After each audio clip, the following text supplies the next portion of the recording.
गुरु द्रोणाचार्य अश्वत्थामा को देख लिया उन्होंने, मेरा बेटा गुस्सा कर रहा है इसलिए तो जमीन खरोद रहा है।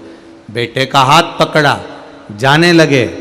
राजा द्रुपद ने आवाज लगाया गुरु द्रोणाचार्य को, ए द्रोण सुनो, किसी राजघराने में जाना तो राजा से कैसे बात करना चाहिए सीख कर जाना। गुरु द्रोणाचार्य ने पलटकर राजा द्रुपद को देखा तो गुरु द्रोणाचार्य कुछ नहीं बोले।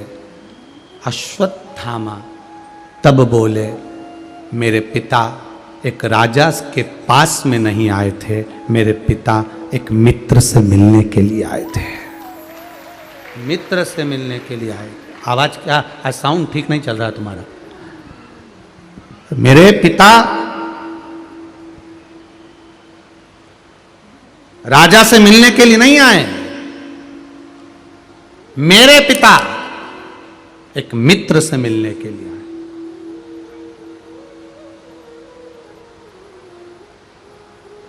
और राजा से मिलना और मित्र से मिलने में अंतर है। राजा से मिलने के लिए जाते हैं तो बहुत विचार कर कर जाया जाता है, बहुत सोच कर जाया जाता है, बहुत मनन चिंतन कर कर जाया जाता है। जो लोग किसी सांसद से मिलने चले जाएं या किसी मंत्री से मिलने चले जाएं, वो लोग विचार करना।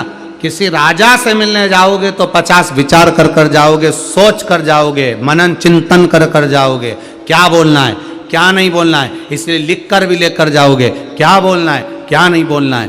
राजा से मिलने जा रहे हो तो 50 चीज तुमको सोचना पड़ेगी, विचारना पड़ेगी, फिर विचार कर कर फिर आप जाओगे। पर मित्र से मिलने के लिए, सखा से मिलने के लिए, दोस्त से मिलने के लिए कोई विचार नहीं करा जाता है, कोई सोचा नहीं जाता है, विचार नहीं करा जाता, डायरेक्ट जाकर उसको गले से लगा लिया जाता है। वो मित्रता का भाव होता है। यहां सोचा नहीं गया, यहां विचार नहीं करा गया, यहां देखा नहीं गया।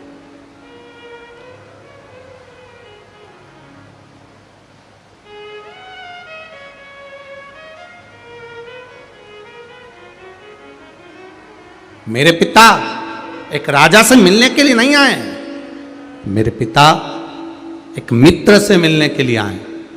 इतने में राजा द्रुपद क्रोध में भर गया। और राजा द्रुपद जब क्रोध में भरा, बहुत क्रोध राजा द्रुपद को आ गया, बहुत क्रोध।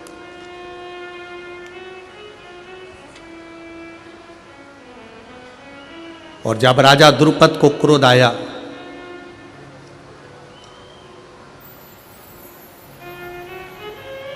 बोले नहीं राजा द्रुपद तब कुछ भी।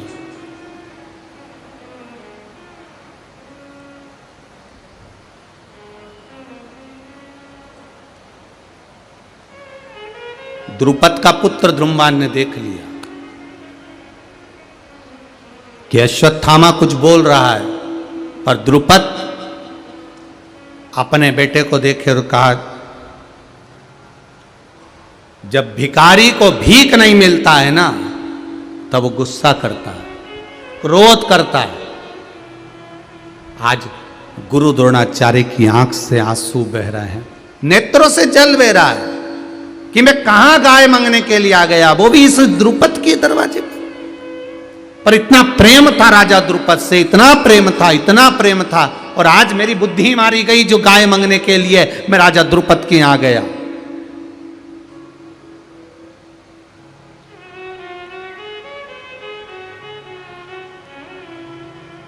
मेरी बुद्धि मारी गई थी जो इतना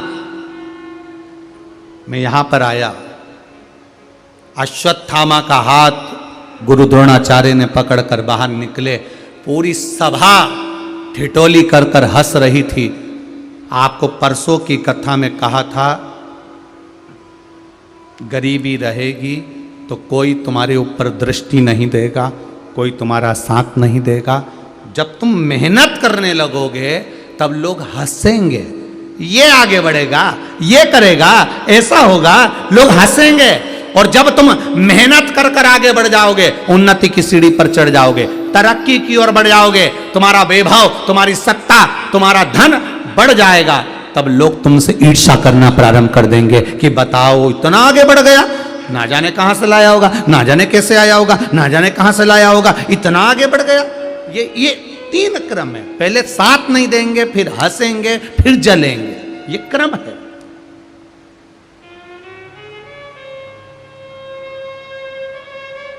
और जले जले तो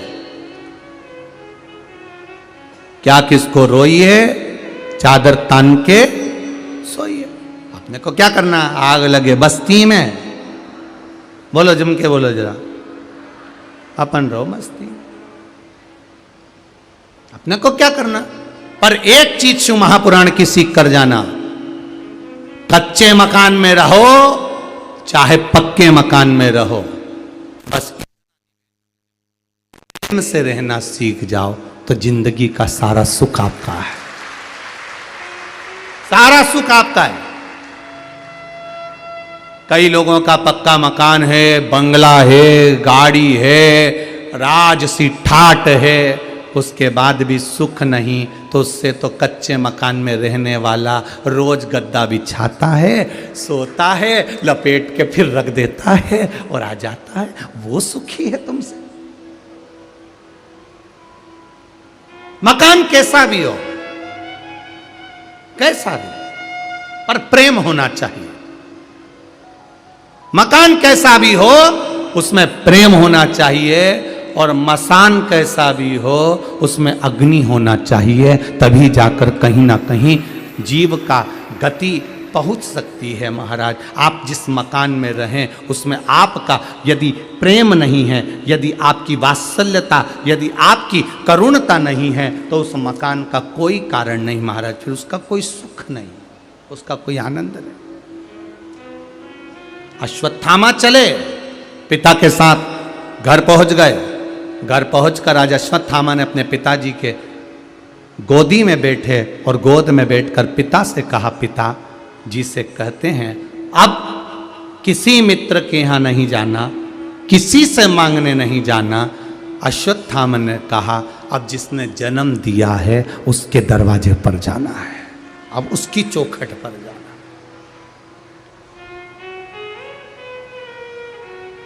ये झोली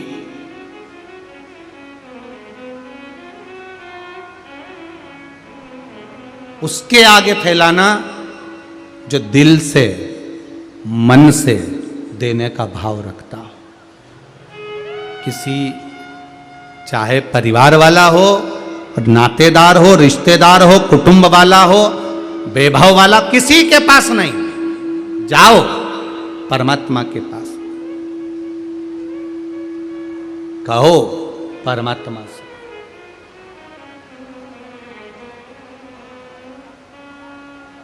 मुझे तेरा ही सहारा है मेरे भोले बाबा।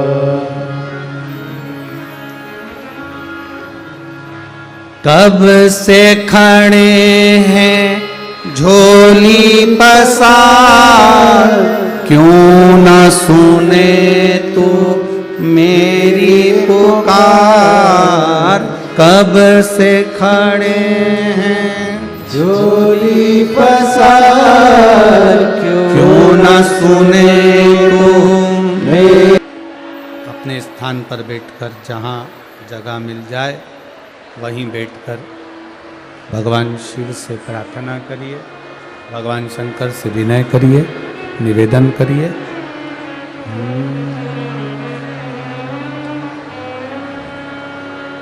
श्री शिवाय नमस्तुभ्यं, श्री शिवाय नमस्तुभ्यं, श्री शिवाय नमस्तुभ्यं, श्री शिवाय नमस्तुभ्यं श्री शिवाय नमस्तुभ्यं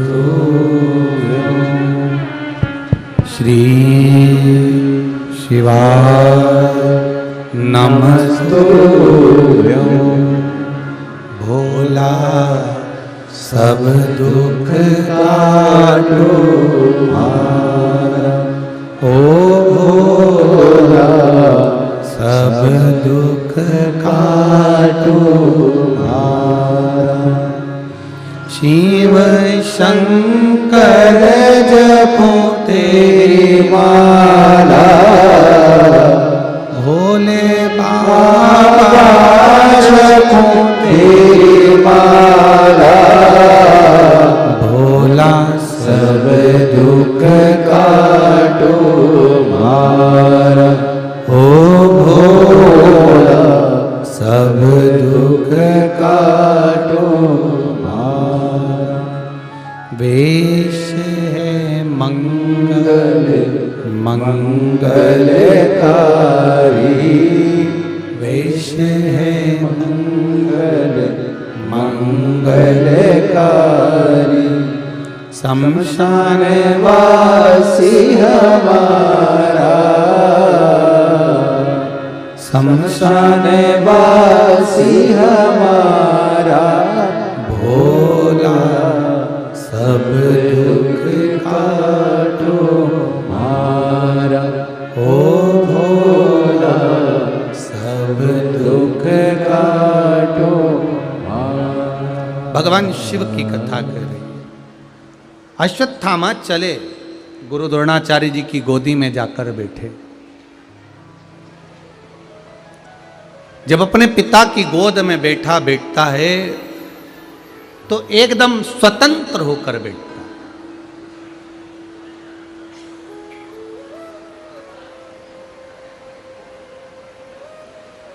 है। एकदम स्वतंत्र।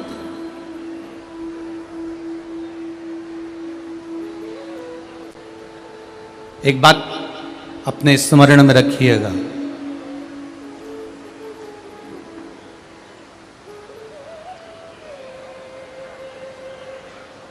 बच्चे को पलंग पर नींद ज़्यादा आती है, झोली में नींद ज़्यादा आती है, झूले में नींद ज़्यादा आती है कि अपनी माँ की गोद में अच्छी नींद आती है। माँ की गोद में बच्चे को सबसे ज़्यादा अच्छी नींद माता की गोद में आती है। उसी तरह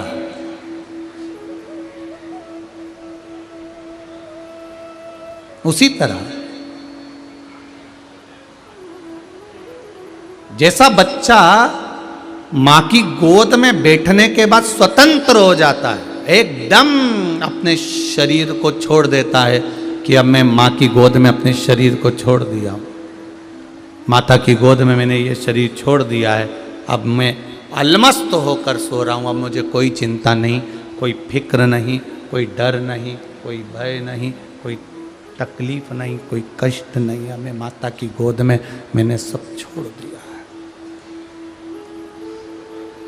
उसी तरह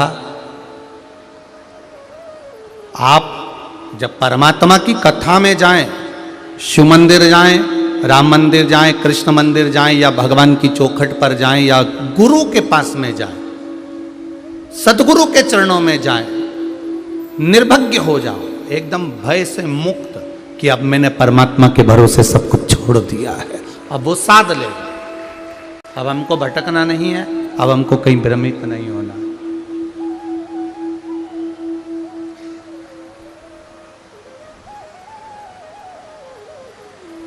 कहीं भटके नहीं, भ्रमित ना हो। ये गूंज आ रही है ना, इसको देखो, घून घून घून घून घून घून कर रहा है।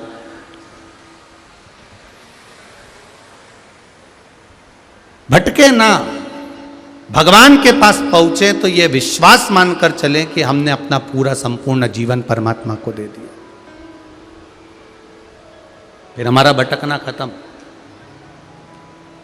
अब सौंप दिया इस जीवन का सब भार तुम्हारे हाथों में, हे हार तुम्हारे हाथों में और जीत तुम्हारे हाथों में। सब कुछ परमात्मा को दे।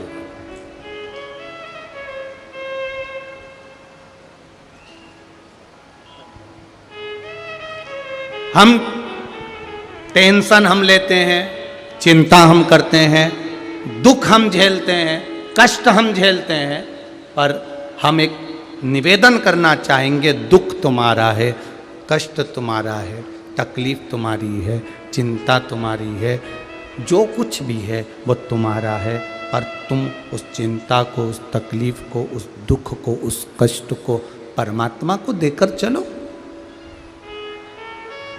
ये सब तेरा दिया हुआ है, इसलिए तुझे समर्पित है। तुमने दिया है इसलिए तुम्हें समर्पित है। हमारा कुछ था ही नहीं। माता के गर्भ से जन्म लिया था, कुछ लेकर आए थे क्या? बरहानपुर के लोग लाते हो तो बात दूसरी है। हमारे इधर तो नहीं होता कि कुछ लेकर आए। परमात्मा ने कितनी सुंदर व्यवस्था करी है, कितनी सुंदर व्यवस्था। लेकर कुछ नहीं आए, सब यहीं पर मिल गया।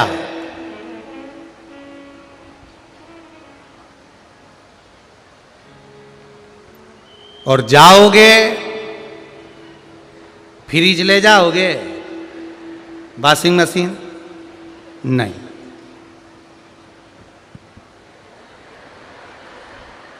कान का नहीं, सब यहीं छोड़ जाना।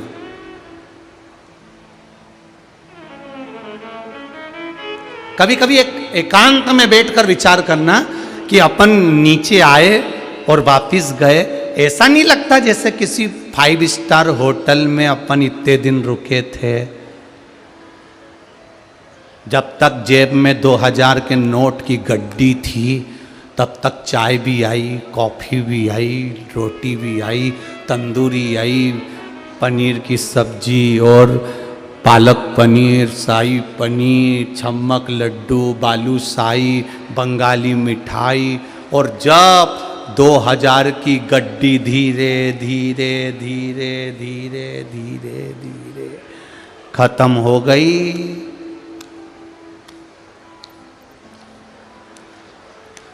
चाय आना बंद, रोटी आना बंद। फिर मैनेजर ने कह दिया कब जाओगे? सुबह 10 बजे का टाइम है तुम्हारा होटल छोड़ने का।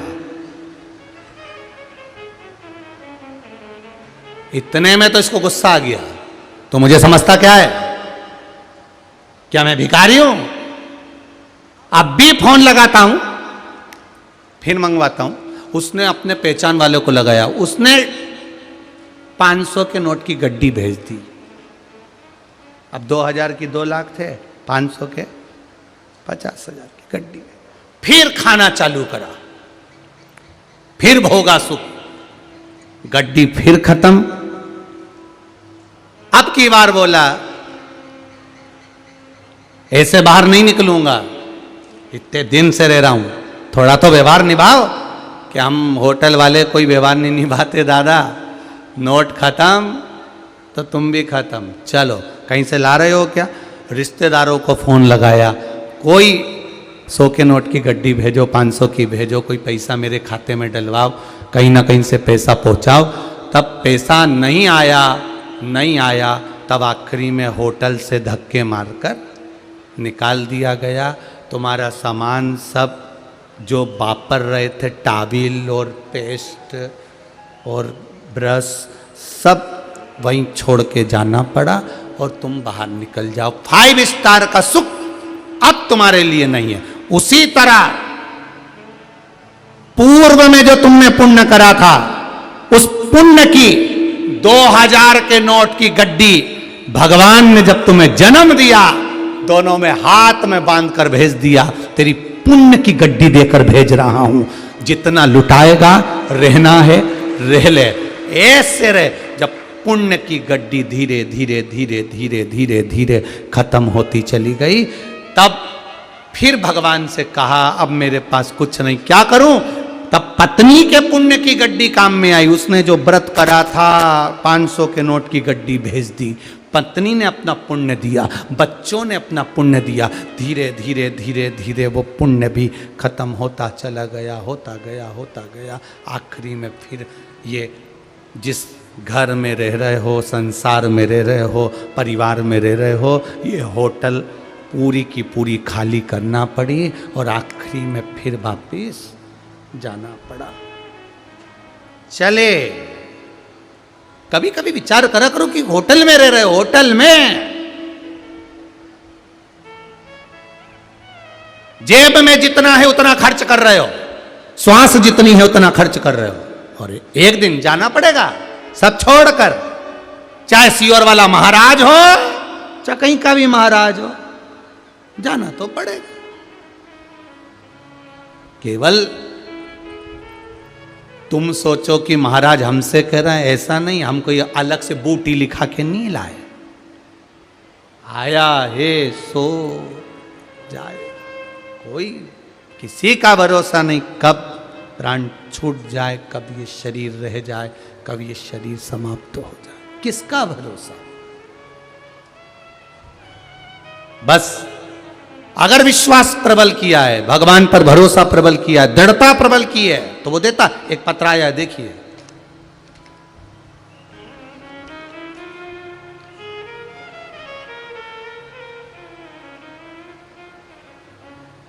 गुरुजी, मेरी बेटी कुमारी निधि जन्म से दिव्यांग है, सुनना बोलना नहीं आता। 12 वर्ष की हो गई है। उसका फोटो ये है। निधि जितेंद्र पाटिल, माता उज्ज्वला जितेंद्र पाटिल, पता नवल नगर झीरी, जिला बुरहानपुर। ये नवल नगर ही है ना, नवल नगर झीरी, जिला बुरहानपुर। ये मेरी बेटी है, 12 वर्ष की हो गई है गुरुदेव। ना ये सुन सकती है, ना ये बोल सकती है, दिव्यांग है। 12 वर्ष हो गए इसको ऐसा कैसा ही। उसका फोटो लगाया गया। 12 वर्ष, और 12 वर्ष इसको ऐसे कैसे ही हो गए, ना सुन सकती है, ना बोल सकती है। गुरुदेव, किसी ने हमारे रिश्ते, थोड़ा आवाज़ खोलो भाई, गला पकड़ रहा है। मेरे रिश्तेदारों ने आकर बोला कि एक काम करें, अब इसको 12 साल तो हो गए, शिवजी पे जल चढ़ाएं, बेलपत्री चढ़ाएं, वो जल और बेलपत्री इसको देना चालू करें। देखते हैं, देकर देखो। पशुपतिनाथ का व्रत करना प्रारंभ करो। मां हूं, बेटी के लिए व्रत किया, जल चढ़ाया, बेलपत्र चढ़ाई, जल और बेलपत्र लेकर उस बेटी को दिया, और मैंने पशुपति व्रत करना प्रारंभ करा। मेरी बच्ची ना सुनती है ना बोलती है। अब गुरुजी, उसको व्रत कराऊं तो कराऊं कैसे? वो समझ नहीं पाती। तब बाबा की कृपा से उसके लिए जब व्रत हमने प्रारंभ करा, आस्था और विश्वास किसको कहते हैं गुरुदेव? शंकर के प्रति कोई हमसे पूछे, हम तो बरहानपुर के ही निवासी हैं गुरुदेव। मेरी बेटी एक शब्द नहीं सुन पाती थी।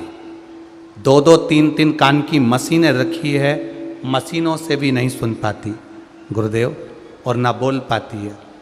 हमने बेटी को जल देना प्रारंभ करा, बेलपत्र खिलाना प्रारंभ करा। शिवजी की बेलपत्र कोई कान पे लगा देते हैं, वही बेलपत्र उसको खिला देते हैं।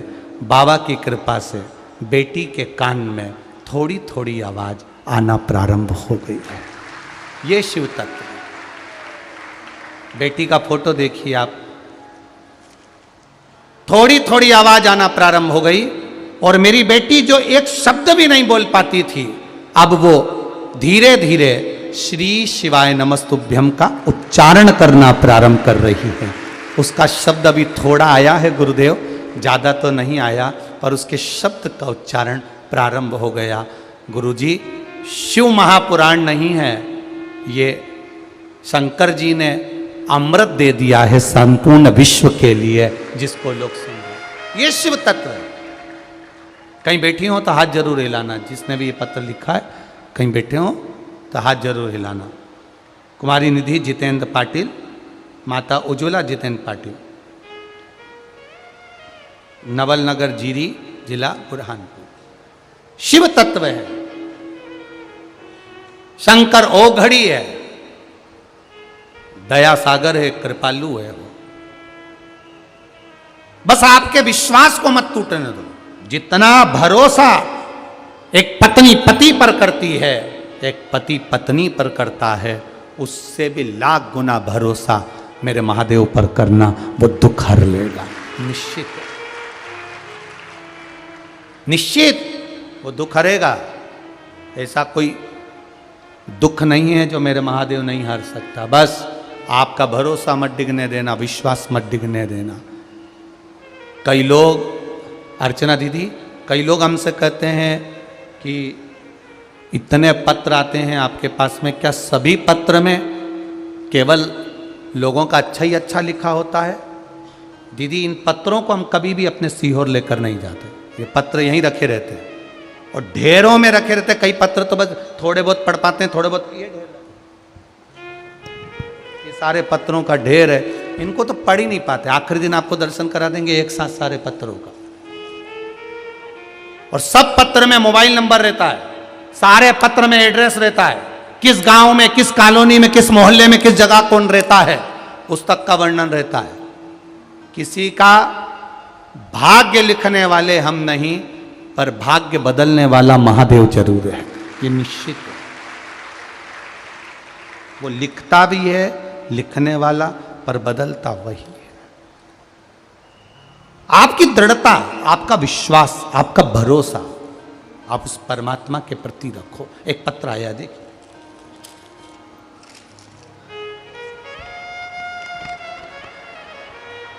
पत्तल है, ठीक है।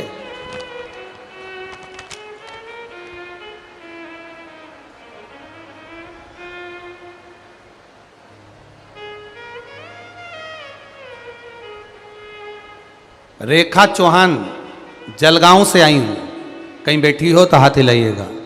रेखा चौहान, जलगांव से, कहीं बैठी हो तो हाथ हिला दीजिएगा।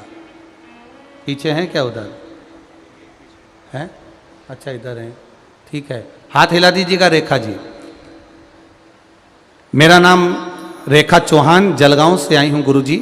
मेरे गर्भ में गठान थी, डॉक्टर ने ऑपरेशन का बोला था, और वो गठान डॉक्टर ने दूसरी तरह की बता दी थी। गुरुदेव, डॉक्टर से दवाई लेकर आई, शिवजी को कुंदकेश्वर महादेव का नाम लेकर उस दवाई को खाना चालू करा। शंकर भगवान को 1 लोटा जल चढ़ाना प्रारंभ करा, एक बेलपत्र चढ़ाना चालू करी। बाबा का मैं क्या बखान करूं गुरुदेव। दूसरी बार जब सोनोग्राफी कराने के लिए गई तो वो डॉक्टर भी अचंभे में था, मेरी गठान गल चुकी थी। ये शिव तत्व है, ये शंकर है। ये पत्र हैं, बैठो बहन, श्री शिवाय नमस्तुभ्यम। ऐसे कई बाबा की कृपा है। आप केवल विश्वास मानकर सारी समस्या का हल, 1 लोटा जल, 1 बेलपत्र, 1 चावल का दाना, 1 पुष्प की पंखड़ी, वो भी ना हो तो 3 बार ताली, वो भी ना हो तो बोल बम का नारा है। बाबा एक सारा, शिव को अपनाओ, वो तुम्हारा हो जाए। पिताजी, अब मैं मांगने नहीं जाऊंगा और ना अपने पिता को किसी के सामने हाथ फैलाने दूंगा। गुरु द्रोणाचार्य अब किसी के आगे हाथ नहीं फैलाएंगे। जिस महादेव ने मेरे को दिया है, जिस भगवान ने मुझे दिया है, अब उसके सहारे पर जिएंगे, उसके भरोसे पर जिएंगे, मेहनत करेंगे और उसके भरोसे पर जिएंगे। मेहनत करना नहीं छोड़ना है। अगर सच्चा गुरु होगा ना, सच्चा गुरु होगा तो वो कभी नहीं कहेगा कि मैं तुम्हारे लिए ये कर दूंगा। सच्चा गुरु कहेगा मेहनत तुम्हें करना है, परिश्रम तुम्हें करना है, और फल देना फिर उसके हाथ में। आजकल लोग बहुत भटक रहे हैं, बहुत भटक रहे हैं, बहुत दुनिया के लोग बहुत ना जाने कितने कितने चमत्कारों के चक्कर में पड़े हुए हैं। पर शिव कथा कहती है उस परमात्मा ने तुमको जन्म दे दिया, उससे बड़ा दुनिया का कोई आनंद नहीं, उससे बड़ा दुनिया का कोई क्रम नहीं। इस जन्म को पाने के बाद आप भगवान का भजन करो और अपने जीवन की सार्थकता प्राप्त करो। अच्छा करोगे तो भी लोग कहेंगे, और बुरा कहोगे तो भी लोग कहेंगे। कहने वाला कहता रहे, आप अपना कर्म करते चलो। शिव कथा कह रही है, गुरु द्रोणाचार्य ने अपने बेटे अश्वत्थामा को अब गाय के दूध के लिए नहीं, अब अपने बेटे को प्रबल बनाने के लिए गुरु द्रोणाचार्य लग गए। आपसे भी निवेदन है, बेटे के लिए घर बनाओ, जमीन लो, जायदाद बनाओ, सत्ता बनाओ, और एक बात का विचार करना, क्या बेटा जमीन जायदाद सत्ता तुम देकर चले जाओगे, अगर बेटे को ज्ञान देकर नहीं जाओगे, या वीर बनाकर नहीं जाओगे, या प्रबल बनाकर नहीं जाओगे, या बुद्धिमान बनाकर नहीं जाओगे, तो क्या बेटा उस धन को संभाल के रख सकता है? नहीं रख पाएगा। एक दिन मालूम पड़े दोस्त के साथ लैपटॉप पर बैठा, शेयर मार्केट खेल लिया, शेयर मार्केट खेला या डब्बा खेला, मालूम पड़े पूरा घर जमीन सब बिक गई। क्या फायदा ऐसा? वो डब्बा खेला, वो शेयर मार्केट खेला, वो पैसा इकट्ठा करा हुआ मालूम पड़े 2 क्षण में चले गया, 2 क्षण में चला गया वो धन। 2 क्षण, एक बटन दबी उसमें खरीदा और एक बटन दबी उसमें बिका, समाप्त, गया धन।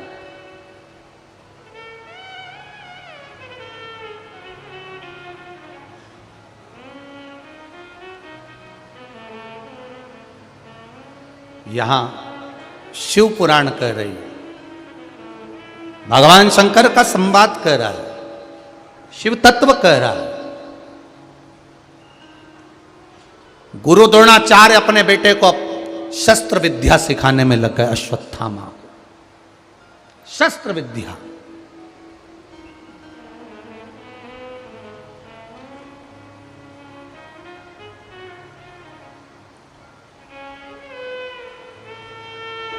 अब मां अपने बच्चे को अगर कुछ सिखाती है ना, तो कहती है आधा घंटा कार्टून शो देखने दूंगी, पहले मुझे लिख के बता।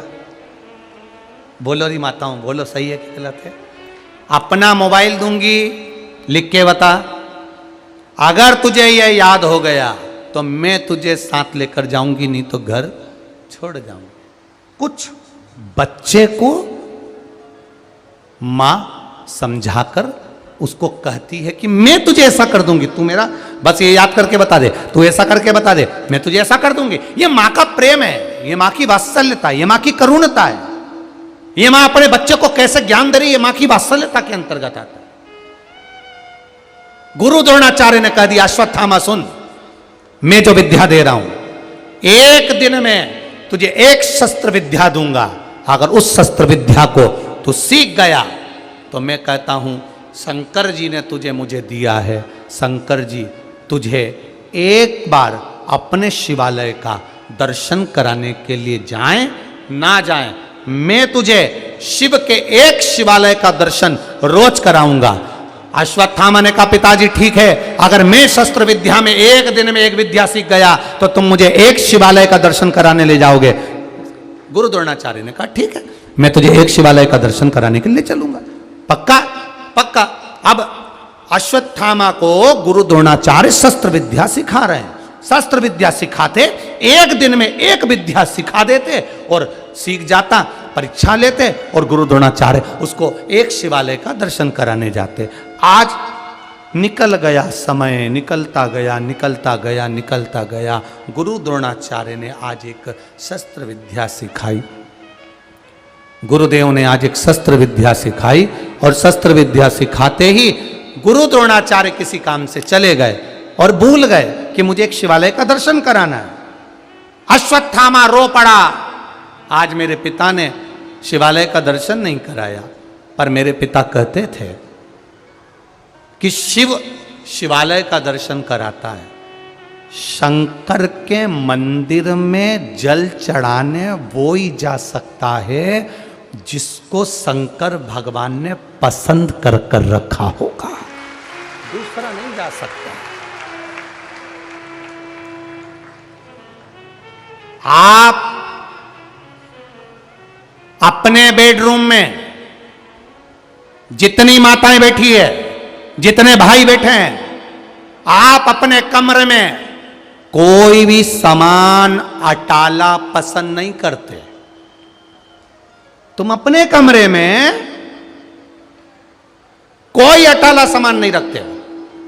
गुलदस्ता जो तुमको पसंद है, अलमारी में कपड़े जो तुमको पसंद है, ज्वेलरी जो तुमको पसंद है, वो तुम अपने कमरे में रखते हो। अलमारी तुम्हारी पसंद की, फर्नीचर तुम्हारा पसंद का, कूलर तुम्हारी पसंद का, एसी तुम्हारी पसंद का, पंखा तुम्हारी पसंद का, कमरे में कलर हुआ तुम्हारी पसंद का। अटाला रखने के लिए लोग घर में एक अलग से कमरा बनाते हैं जिसमें टूटा हुआ भंगार का सामान, बेकार सामान पड़ा रहता है। कोई व्यक्ति अपने कमरे में अटाला नहीं रखता तो मेरा महादेव भी अपने मंदिर में अटाले को नहीं लाता। मेरा महादेव भी अपने मंदिर में, अपनी कथा में, ये शिव महापुराण में, ये शिव महापुराण में भगवान भी कबाड़े को इकट्ठा नहीं करता। बहुत सारे कबाड़े होंगे बरहानपुर में जो अभी तक कथा में नहीं पहुंचे होंगे। तुम अपनी कीमत पहचान जाना। तुम अपनी कीमत पहचानना कि भगवान ने तुम्हें कथा में क्यों बुलाया, भगवान ने तुम्हें मंदिर तक क्यों बुलाया, एक लोटा जल तुमसे क्यों चढ़वा रहा है, एक बेलपत्र क्यों चढ़वा रहा है, शिव आराधना में तुम्हारा चित्त क्यों लगा है, भगवान शंकर के गुणगान में तुम्हारा मन क्यों लगा है। कभी स्मरण करना कि अच्छा व्यक्ति अच्छा सामान रखता है। मेरा भोलेनाथ भी अपने मंदिर में, अपनी कथा में, अपने शिवालय में, अपने देवालय में उसी को बुलाता है जिसको वो पसंद करता है, बाकी के सबको छोड़ देता है। छोड़। अब तुम किसी से कह भी दो, किसी को बोल भी दो, किसी को बोलो कथा में नहीं जा रहा, तू कथा में नहीं जा रहा। अरे घर में शादी है ना इसलिए जाना नहीं हो रहा। अच्छा, काम आ गया ना इसलिए नहीं जा रहा हूं, ऐसा हो गया ना इसलिए नहीं जा रहा हूं, ऐसा हो गया ना इसलिए नहीं जा रहा हूं। नहीं जा सकता, प्रयास करेगा तो भी नहीं जा सकता। नहीं लेगा गुरु द्रोणाचार्य अपने पुत्र अश्वत्थामा को।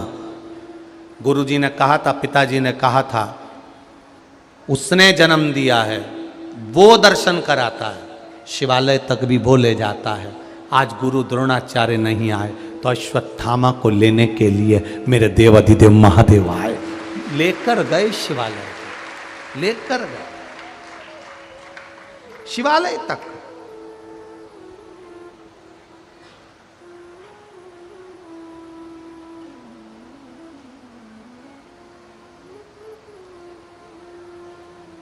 वो लेकर जाएगा। आज बोल रहे थे कोई कि गुरुजी, वो हरिकिशन मुखिया जी, आदरणीय मुखिया जी आपको बुलाए हैं, आप हवेली जी जाएंगे। हमने कहा हमको मुखिया जी बाद में बुलाए हैं, पहले अंदर जो गोकुल चंद्रमा जी बैठे हैं उन्होंने इशारा कर दिया था कि पकड़ कर लिए। पहले वो आदेश करेगा, शिव राम कृष्ण आदेश करता है तब ये संसार का मनुष्य बोल पाता है, तब बोलता है। जब तक उसका आदेश नहीं होता तब तक कोई कहीं नहीं जा सकता। तेरी कृपा बिना न हिले, लेते हैं श्वास तेरी कृपा से तनो तनो। बखान क्या करूं मैं राखों के ढेर का, चपटी भभूत में खजाना कुबेर का। अब भगवान शिव ने शिवालय का दर्शन अश्वत्थामा को करा दिया। अश्वत्थामा खुश हो गए, खुश होए अपने पिता के पास आए। पिताजी ने कहा चल आज मैं शिवालय का दर्शन कराना भूल गया था, करा देता हूं। इतने में अश्वत्थामा बोले कि पिताजी अभी तो आप दर्शन करा कर गए हो। पिताजी बोले मैं तो नहीं आया था। तब द्रोणाचार्य को मालूम पड़ा कि वो शंकर आया था, शिव आया था, वो दर्शन करा कर चले। उसके सिवाय कोई नहीं आता। डॉक्टर कह रहे थे गांठ हो गई है, डॉक्टर कह रहे थे गोला हो गया है, एक व्रत करा, इतने समय से पेट नहीं दुखा, इतने समय से गोला नजर नहीं आया, इतने समय गठान नजर नहीं आई, पर उसने रखा। और उसकी जब कृपा होती है, जो कोई ना कर सके वो मेरा महादेव कर सकता है। उसकी कृपा थी, आया उठाया ले गया, दर्शन करा दिया। गुरु द्रोणाचार्य समझ गए। अपने बेटे को विद्या देते देते जब कर्म में लग गए, तब हस्तिनापुर में सूचना मिल गई। हस्तिनापुर में सूचना मिली भीष्म पितामह को कि एक गुरु है, बड़ा प्रबल है, विद्या में प्रबल है। गुरु है और विद्या में प्रबल है, और इतना प्रबल उसकी शस्त्र विद्या से वो अपने बेटे को सिखा रहा है।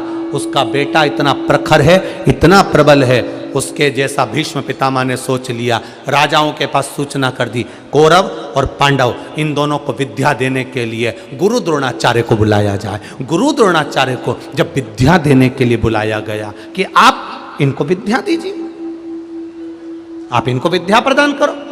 गुरु द्रोणाचार्य ने कहा मैं विद्या देने को मना नहीं है, दे दूंगा, पर मेरे पास में आपके बच्चों को मैं रख लूंगा, विद्या प्रदान कर दूंगा, पर आपके बच्चों को खिलाने के लिए, उनको रखने के लिए मेरे पास कुछ नहीं है। ये राजा के पुत्र हैं, इनको मैं क्या दूंगा। हस्तिनापुर के राजा ने कह दिया चिंता मत करो, हम नए भवन का निर्माण करा देते हैं, नई कुटिया, नया आश्रम का निर्माण करा देते हैं, हमारे बच्चे जहां पढ़ेंगे उसको हम अच्छा बना देते हैं, हम अच्छा बना देते हैं। यह हस्तिनापुर का राजा था जो बच्चों के भविष्य की बात करता था कि इन बच्चों की पढ़ाई जहां होगी, इन बच्चों का विद्या अध्ययन जहां होगा, उसको मैं अच्छा बना देता हूं, श्रेष्ठ बना देता हूं। ऐसा होना चाहिए राजा जो प्रत्येक स्कूल, प्रत्येक आंगनवाड़ी और प्रत्येक जहां बच्चों का भविष्य बन रहा हो, उस स्थान को अच्छा बनाकर रखे और विद्या के लिए अग्रण्यता रखे। ऐसा होना चाहिए। समय आया, आगे वर्णन आता है गुरु द्रोणाचार्य का, बहुत विस्तार की कथा है, कल उसको चरित्र में लेंगे। अभी भगवान मां ताप्ती के इस पावन तट पर श्रवण करने का सौभाग्य मिला है। भगवान शिव जिनकी बड़ी कृपा बरहानपुर के सभी श्रोता भाई बहन पर हुई है, भगवान की कृपा से यीशु महापुराण कथा, शिव महापुराण कथा समिति बरहानपुर, बरगनपुर, ब्रह्मपुर,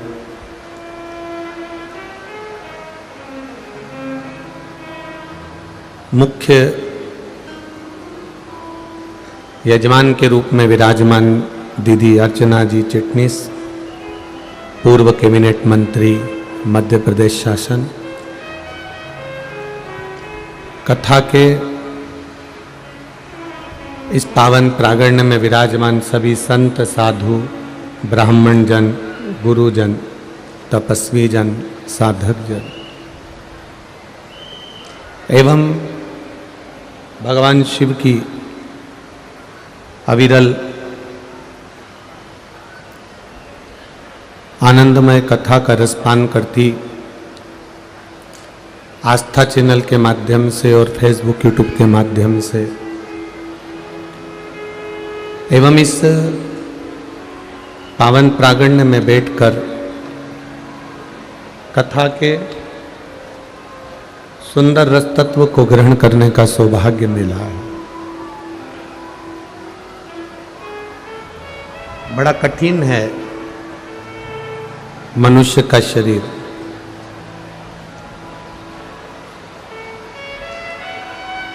और बड़ी मुश्किल से ये मानव का शरीर मिलता है और उस मानव के शरीर को भी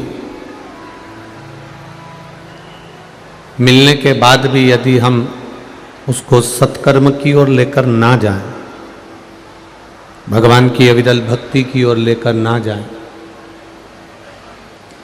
तो फिर यह मानव शरीर मिलने का कोई सार तत्व नहीं।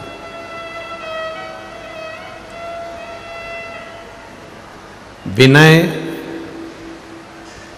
विनम्रता और विवेक,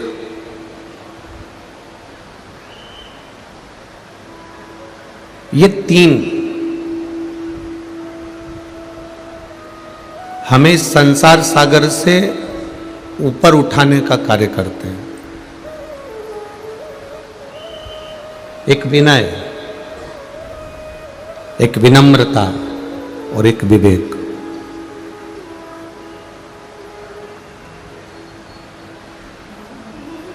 हमें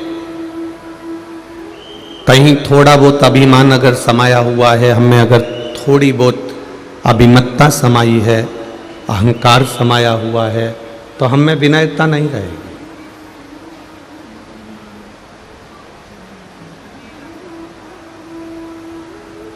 एक विनम्रता है।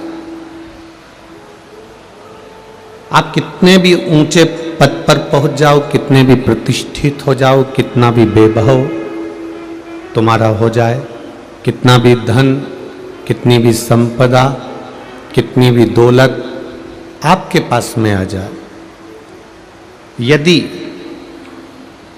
आप में विनम्रता नहीं है तो आपकी वो संपदा शून्य के बराबर है, उसकी कोई महत्व नहीं।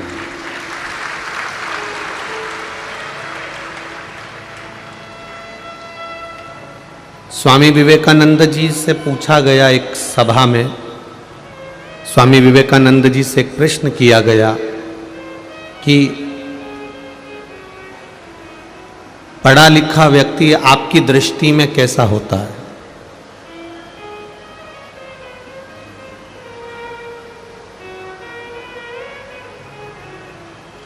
स्वामी विवेकानंद जी ने कलम से जीरो बना दिया। फिर पूछा गया, बहुत धनपति व्यक्ति आपके विचार से कैसा होता है?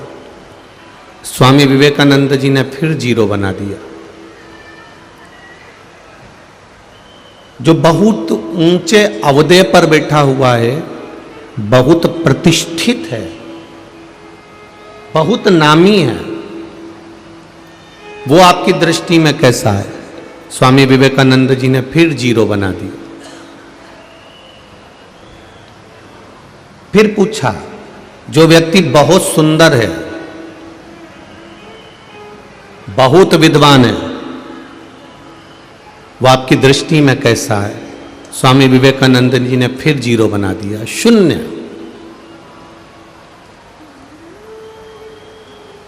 पूछा स्वामी विवेकानंद जी से कि आपने ज्ञानी के लिए, विद्वान के लिए, सुंदर के लिए, वैभवपति के लिए, धनपति के लिए, सत्तापति के लिए, जो बड़े ओहदे पर बैठ गया, बहुत बड़ा पद उसको प्राप्त हो गया, बहुत पढ़ लिख गया, उसको भी आपने जीरो बोल दिया, शून्य बोल दिया।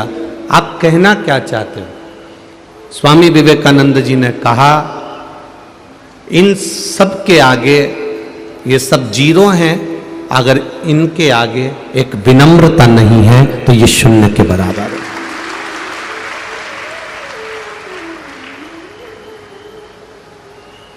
हम डॉक्टर बनकर बैठ जाएं, हम बहुत ऊंचे ओहदे पर जाकर बैठ जाएं, हम बहुत जज की कुर्सी पर, कलेक्टर की कुर्सी पर, न्याय की कुर्सी पर जाकर बैठ जाएं, और अगर हमारे भीतर विनम्रता का शब्द नहीं है, हमारे भीतर नम्रता नहीं है, विनम्रता नहीं है, तो आप कितने भी ऊंचे पद पर पहुंच जाओ, जब तक कुर्सी रहेगी तब तक दुनिया के लोग आपको सलाम ठोकेंगे, हुजूर हुजूर करेंगे, पर कुर्सी जाने के बाद कोई तुम्हारा मुंह देखना पसंद नहीं करेगा। अगर विनम्रता रही, आप में नम्रता रही, विनम्रता रही, तो ये निश्चित है, ये पक्का है। अगर विनम्रता रहेगी तो आप कितनी भी ऊंची कुर्सी से आप रिटायर हो जाओगे तो भी गांव के लोग, नगर के लोग, मोहल्ले के लोग, क्षेत्र के लोग आपको भूल नहीं पाएंगे। आप कितने भी ऊंचे ओहदे से नीचे आ जाए, आपकी विनम्रता समाप्त नहीं होना चाहिए, आपकी विनम्रता खत्म नहीं होना चाहिए।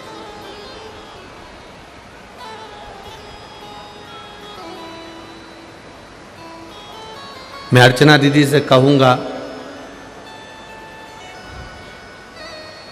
बाबा की कृपा है, आपका नेचर, आपकी विनम्रता भगवान ने जैसी दी है वैसी बना के रखना, सहज सरल।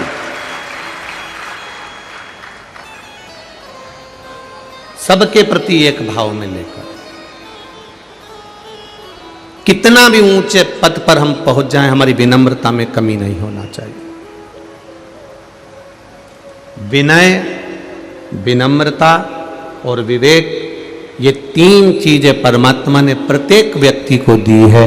जिसने इसका प्रयोग कर लिया, जिसने इसको साध लिया, जिसने इसको उपयोग में ले लिया, वो उन्नति की सीढ़ी पर चढ़ता चले जाता है, फिर वो नीचे की ओर नहीं आता।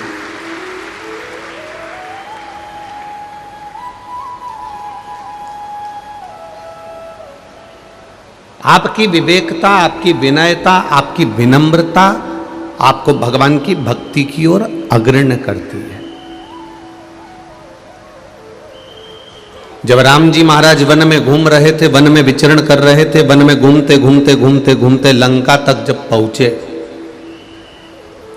बीच में शबरी अम्बा का झोपड़ा आया, कुटिया आई, आश्रम आया।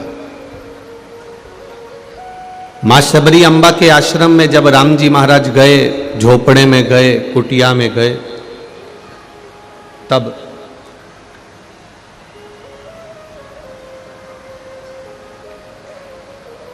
नेत्रों में जल भरा हुआ था राम जी के। शबरी अम्बा ने पूछ लिया, आज मेरे राघव आंखों में जल भरे हुए हो, किस लिए है?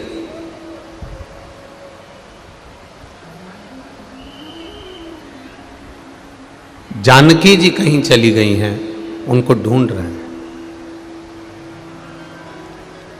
शबरी अम्बा ने कहा, आगे जाओगे हनुमान जी मिल जाएंगे, किष्किंधा मिल जाएगी, सीता तक तुम पहुंच जाओगे। ये शबरी अम्बा ने सब बता दिया राम जी को, सब कुछ, ये सब मिलेंगे आपको।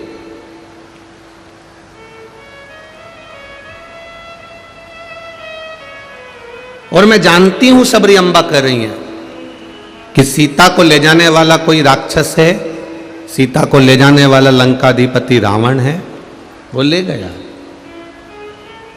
पर राम, तुम चिंता मत करना,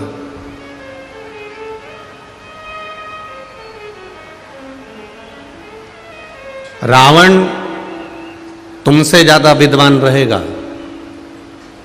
रावण शस्त्र विद्या में तुमसे ज्यादा बलवान रहेगा। रावण सोने की लंका में रहने वाला है, तुमसे ज्यादा धनपति रहेगा। विद्वान तुमसे ज्यादा है, वैभव उसका ज्यादा है, ज्ञान उसका ज्यादा है, शस्त्र विद्या में वो तुमसे ज्यादा है, देव विद्या में वो तुमसे ज्यादा है, तप में साधना में वो तुमसे ज्यादा है। पर राम तुम घबराना मती, चरित्र में तुमसे ज्यादा नहीं है।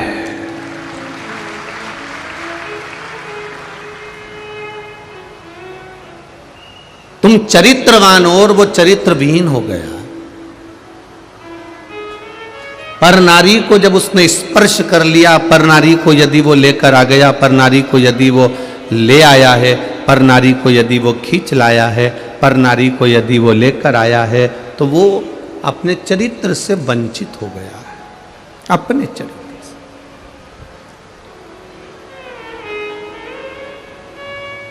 इन नेत्रों को परमात्मा में लगाओगे तो परमात्मा कुछ ना कुछ दे देगा। इन नेत्रों को गलत जगह लगाओगे तो गलत जगह लगाओगे तो भी कुछ ना कुछ तुम्हें मिल ही जाएगा।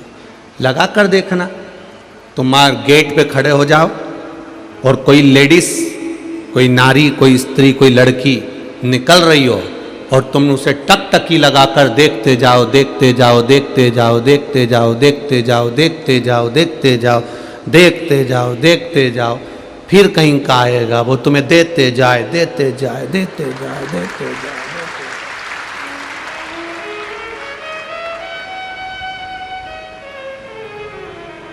एक स्त्री को, एक नारी को तुमने टकटकी लगाकर देखा, एक दृष्टि से देखा, तो लोगों ने तुमको देना चालू कर दिया। यदि एक नारी को तुमने एक दृष्टि से देखा तो लोगों ने तुमको देना चालू कर दिया। अगर मेरे भोलेनाथ को एक दृष्टि से देख लोगे तो वो भी तो देना चालू करेगा। वो कैसे छोड़ सकता है? तुमने किसी नारी को एक टकटकी देखा और देखने पर लोगों ने दिया, तुम्हारा नाम भी थोड़ा सा खराब हुआ कि कैसा आदमी है बताओ, नारी को एक टकटकी से देख रहा है। अगर तुम किसी चौराहे पर खड़े होकर स्त्री को देखोगे तो नाम खराब होगा, और किसी मंदिर में जाकर महादेव को देखोगे तो नाम ऊपर जाएगा कि वो शिव का है। संसार के लोगों को देखने में और परमात्मा को देखने में यही अंतर है। संसार के लोगों को देखोगे तो जूता मिलेगा और परमात्मा को देखोगे तो वैकुंठ मिलेगा। बस यही अंतर सबसे भारी है।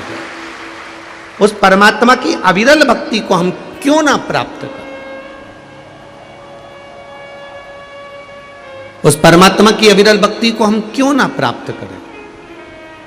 और यदि हमने परमात्मा की अविरल भक्ति को प्राप्त करा, ये जितनी इंद्रियां मिली हैं, 5 कर्मेंद्रिय, 5 ज्ञान इंद्रिय और एक मन रूपी जो इंद्री मिली है, ये इंद्री ऐसे ही दे दी क्या परमात्मा ने? ये परमात्मा में लगाने के लिए दी। नयन दिए भगवान में लगाने के लिए, मुख दिया भगवान का भजन करने के लिए, श्रवण दिया कथा को सुनने के लिए, हाथ दिया सेवा करने के लिए, चरण दिया कि कहीं अपने क्षेत्र में कथा हो तो चले जाना, इन पांव का प्रयोग करने में, इन चरण का प्रयोग करना। गुरु नानक देव जी ने अपने परम प्रिय वाले को कहा, वाले जो चरण परम पूज्य संतों में संत, संतों में संत शिरोमणि गुरु नानक देव जी कह रहे हैं, बाले जो चरण चलकर गुरु के द्वारे तक जाता है, जो चरण चलकर भगवान की चौखट तक जाता है, बाले वो गुरु उस जीव के पास हर कदम साथ में चलता रहता है। ये बाले से स्वयं गुरु नानक देव जी कह रहे हैं। आप कितने कदम चलकर जा रहे हैं? आप कितने चरण चलकर परमात्मा के करीब पहुंच रहे हैं? आप कितने चरण चलकर गुरु के द्वार तक जा रहे हैं? वो परमात्मा आपके साथ चल रहा है। विश्वास दृढ़ी कर परमात्मा को प्राप्त किया जा सकता है।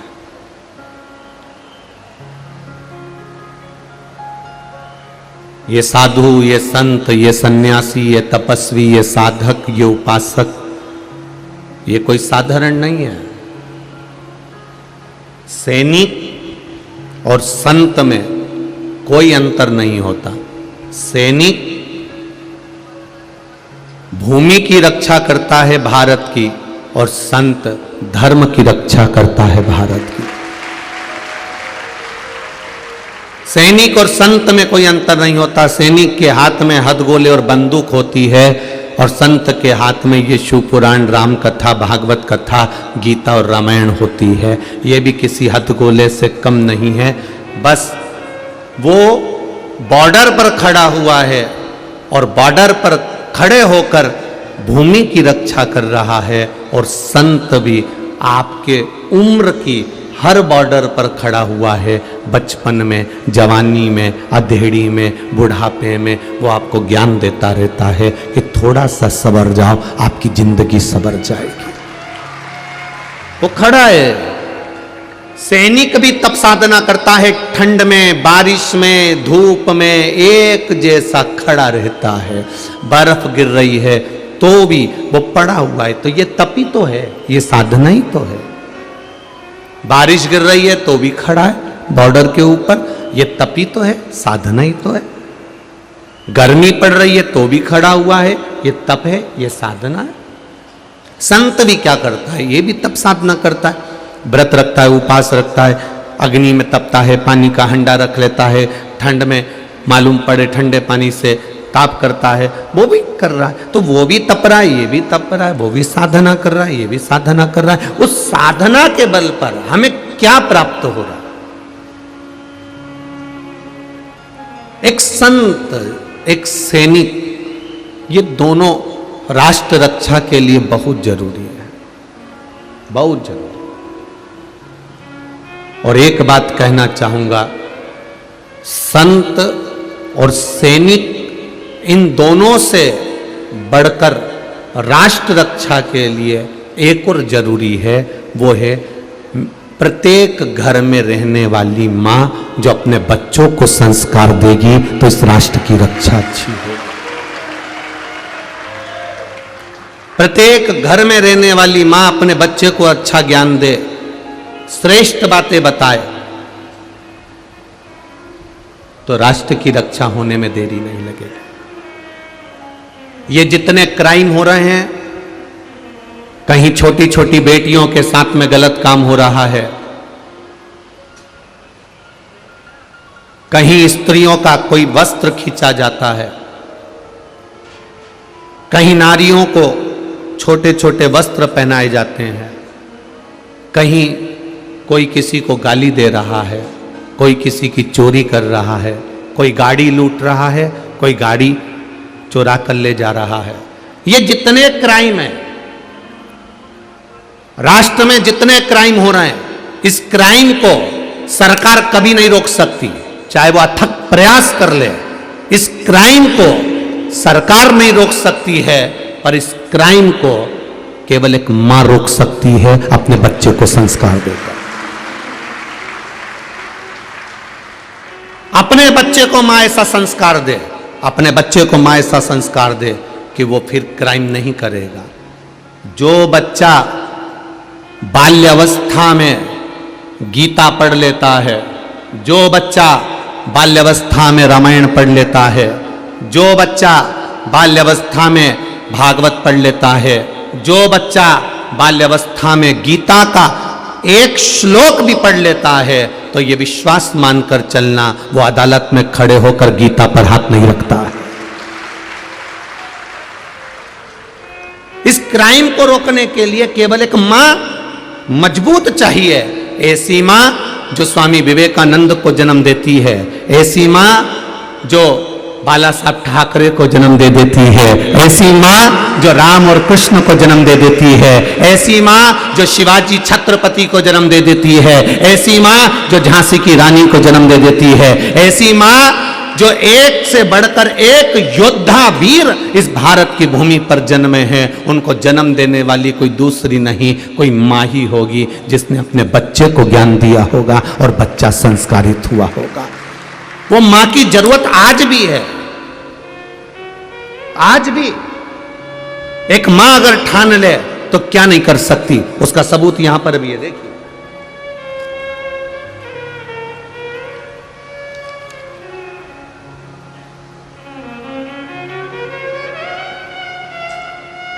पहले इस बच्ची का विकलांग सर्टिफिकेट देख लीजिए कि इस बच्ची को माइंड में भी तकलीफ है, निशक्त व्यक्ति हेतु प्रमाण पत्र इस बच्ची का है, जो माइंड से भी खराब है, शरीर से भी खराब है, मुंह में से राल टपकती रहती है, हाथ पैर दुबले हैं। एक बच्चा जब जन्म लेता है कई बार माता के गर्भ से, तो बच्चे के साथ ऐसा क्रिम हो जाता है। कई बच्चे ऐसे आपने देखा होगा, पड़े रहते पलंग पर, लेटे हुए हैं, टेढ़ी मुंडी हो रही है, चेहरा टेढ़ा हो गया, हाथ पैर टेढ़े होने लगे, मुंह में से राल टपकता रहता है, शरीर बेकार हो जाता है, निशक्त के अंतर। अब उस मां की, जिसने पत्र लिखा है, मेरा नाम अर्जुन राजकुमार सुगंधी है, मैं महाजना पेश बुरहानपुर का निवासी हूँ। कहीं बैठे हो तो हाथ हिला सकते हैं, जहाँ कहीं भी बैठे हो। अब बेटी का फोटो देखिए, जो बच्ची माइंड से और शरीर से बेकार है, उसका फोटो ये वाला। और बाबा ने जब कृपा करी इस बेटी के ऊपर, उस फोटो को भी आप देख लीजिए जो उसके बाजू में लगा हुआ।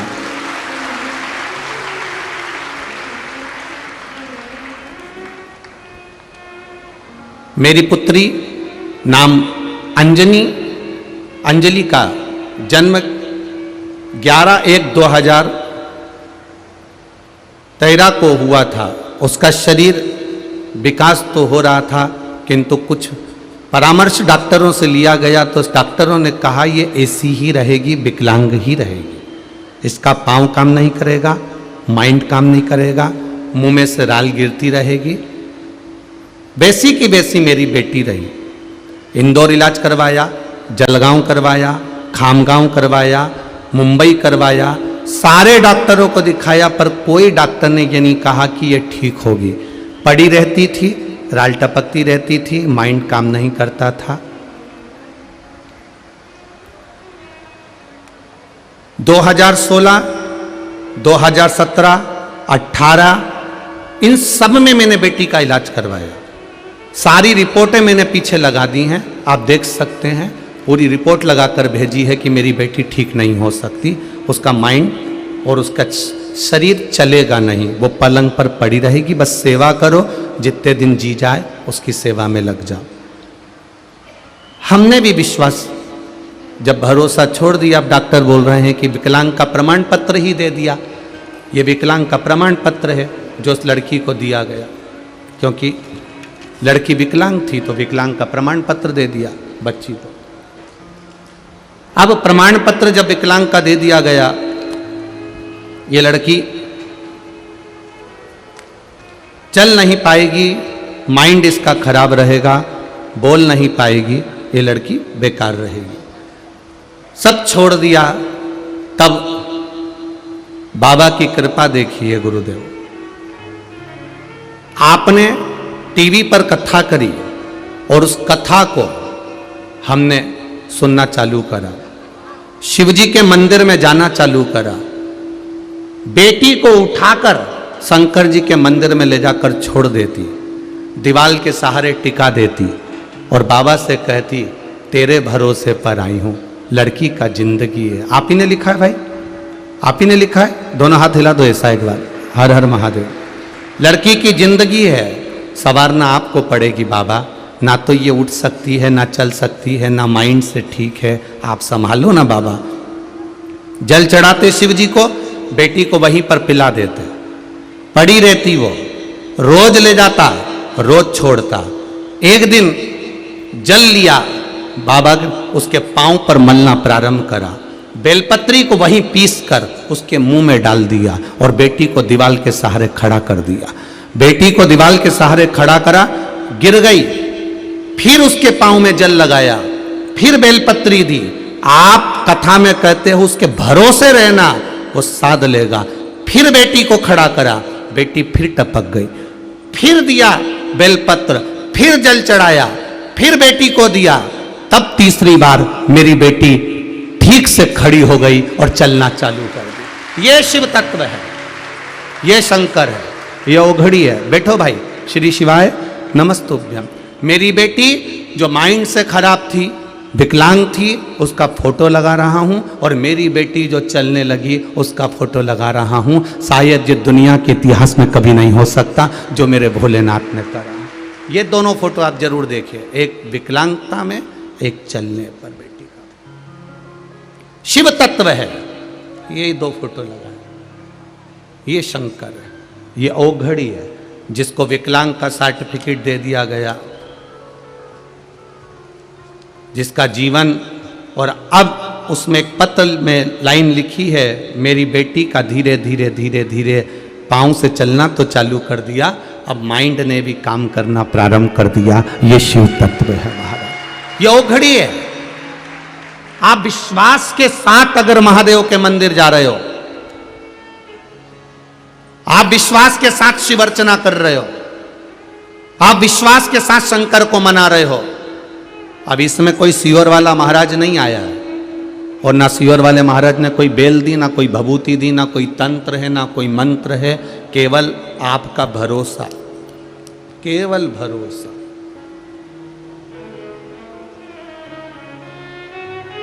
क्यों? प्रत्येक सोमवार को पशुपति व्रत करने के लिए प्रत्येक शिव मंदिर में लाइन लग रही है, उसका कारण केवल एक है, आपका विश्वास बड़ा है, और विश्वास बड़ा है इसलिए मेरा शिव खड़ा है। आपका भरोसा बड़ा हुआ, आपकी दृढ़ता बड़ी है, आपका विश्वास बड़ा। आप करो भजन, विनय, विनम्रता और विवेक। धन बहुत हो जाए, सत्ता बहुत हो जाए, आप कुछ भी बन जाओ, चाहे किसी पद पर बैठ जाओ, पर अपनी विनम्रता को मत छोड़ना।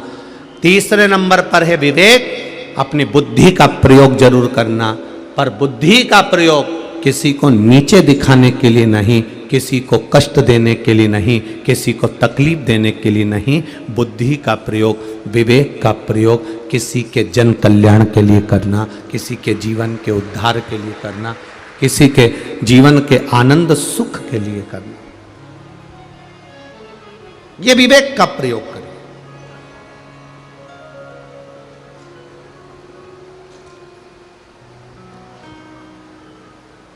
हम अपना आधे से ज्यादा विवेक, हम अपना आधे से ज्यादा बुद्धि दूसरे को बर्बाद करने में लगा रहे हैं। हम अपनी आधे से ज्यादा बुद्धि दूसरे को बढ़ते हुए देखकर जलने में लगा रहे हैं। हम आधे से ज्यादा विवेक, बुद्धि दूसरे को कष्ट कैसे दिया जाए, दूसरे को परेशान कैसे किया जाए, उसमें लगा रहे हैं। और शास्त्र कहता है इस बुद्धि को, इस विवेक को दूसरे को कष्ट देने के लिए नहीं, इस बुद्धि और विवेक को दूसरे का कल्याण करने में लगाओगे तो जिंदगी सार्थक हो जाएगी। इस विवेक को, इस बुद्धि को हमें दूसरे के नुकसान के लिए यूज नहीं करना है।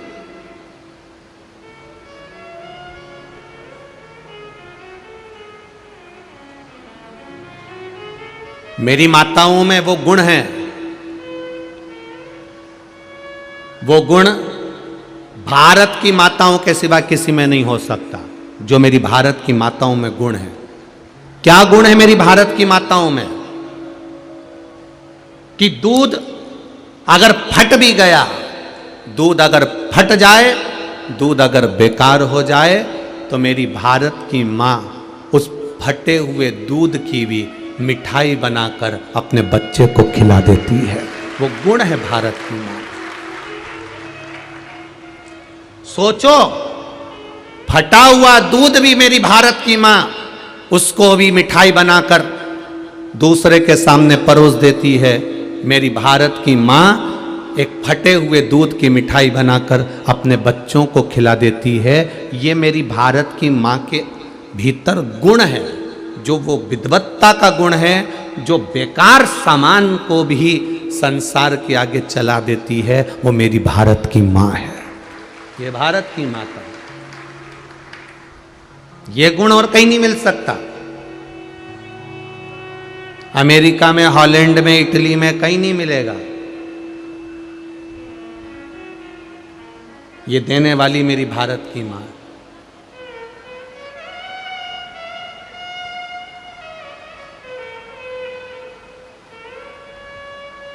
ये भारत की माँ है। एक कपड़ा बेकार हो जाता है तो उस कपड़े को पहले बड़ा कपड़ा है तो छोटे को दे देगी, छोटे से छोटे को दे देगी, छोटे से छोटे को दे देगी। वो कपड़ा बिल्कुल बेकार हो गया तो उसकी गोदड़ी सिल लेगी, बच्चे को सुला देगी। गोदड़ी भी काम में नहीं आएगी तो उसको फाड़ कर पोछा बना लेगी। पोछा भी अगर सही साइड नहीं हुआ तो फिर इसको कहीं ऐसी जगह, कोई नाली में से पानी आ रहा होगा तो उसमें ठूस देगी। ये एक बेकार से बेकार कपड़े का भी वो प्रयोग कर लेती है कि उस कपड़े से भी अपना आनंद सुख प्राप्त कर लेती है। तो यह भारत की माँ, समझना आज वो दशा हो गई है कि दुनिया में नवयुवक बेटे बेटियां, नवयुवक बच्चे अपने मार्ग से विभाजित हो रहे हैं। आज जितने बड़े, जितने 40 साल, 45 साल, 50 साल के लोग जितने मदिरा नहीं पी रहे, जितना व्यसन नहीं कर रहे, उतना आज के ज़माने में पढ़ने वाले छोटे छोटे बच्चों से लेकर कॉलेज जाने वाले बच्चे इतना मदिरा का पान कर रहे हैं और व्यसन में डूबे हुए हैं। तो मेरा माओ से निवेदन है, आप में वो गुण है, आप सुधार सकती हो।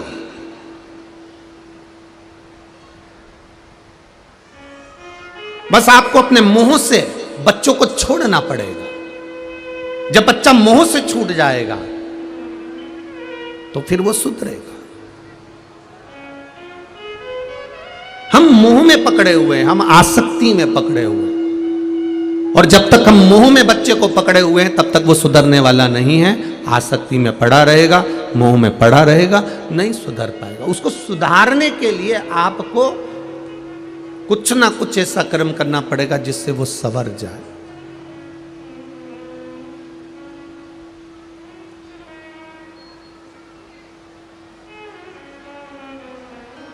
महाराज,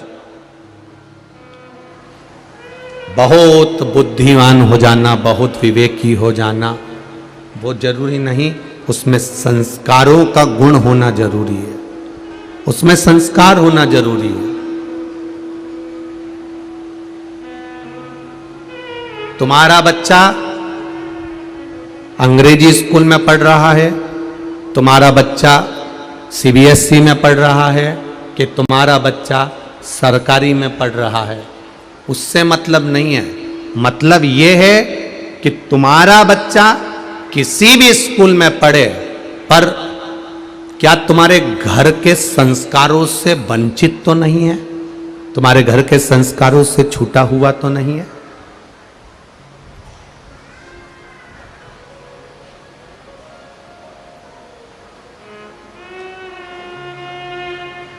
कितना संस्कारों से विहीन कर दिया स्कूलों ने भी, कितना। आज के स्कूलों में तिलक लगाकर नहीं जा सकते, आज के स्कूलों में हाथ में मौली बांधकर नहीं जा सकते। और बच्चा अगर स्कूल में तिलक लगाकर चले गया, हाथ में मौली बांधकर चले गया, कलेबा बांधकर चले गया, तो स्कूल में उसका तिलक पोंछ दिया जाता है, उसका कलेबा खोल दिया जाता है। एक दिन एक माँ ने अपने स्कूल में जाकर नहीं पूछा कि मेरा बच्चा तिलक लगा कर आता है, मेरा बच्चा अगर मौली बांध कर आता है तो तकलीफ क्या है, वो तो बताओ। एक माँ ने स्कूल में जाकर नहीं पूछा कि तिलक से और मौली से तकलीफ क्या होती है। दुनिया के लोग भी तो कुछ ना कुछ लगा कर आते ही होंगे।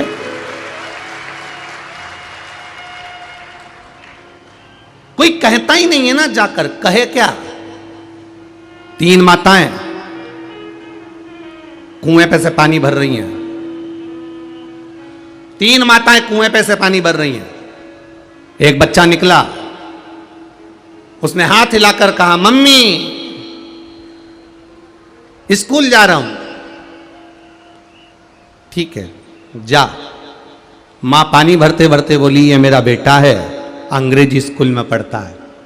छाती फुलाकर बोली है कि मेरा बेटा अंग्रेजी स्कूल में पढ़ता है। दूसरा बेटा निकला, हाय मां, हाय बेटा।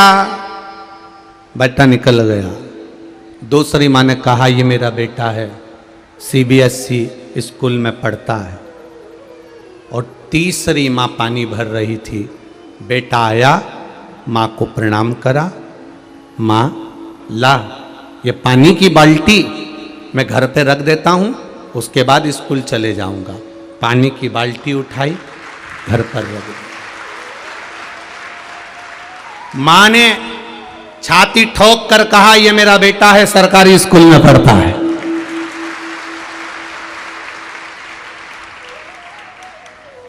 अपने बच्चों के लिए स्कूल वो चुनना जिसमें बच्चे को संस्कार मिलते हों, भेदभाव नहीं सिखाया जाता हो, गलत सीख नहीं देती हो। अपने बच्चों के लिए स्कूल वो सुनना जहां बेटे को थोड़ा संस्कार मिल जाए। वरना